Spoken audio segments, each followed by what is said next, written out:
Hello, homeowners. Have you ever wondered how much it might cost you to get a new roof for your home? Let's break it down to you in underneath a minute.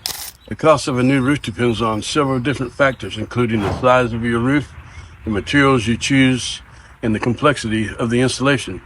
On average, starting from a small to medium-sized townhome to a medium to large-sized single-family home, you might spend anywhere from, I'm going to say, $6,000 to up to $15,000 for a standard roof replacement.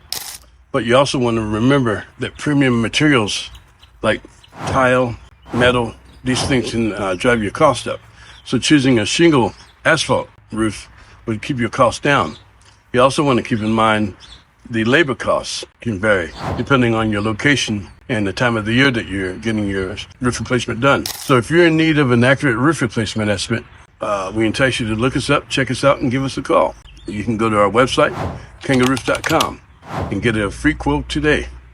And again, my name is Maurice, and we're here to serve you and answer any questions that you may have when it comes to your roof replacement.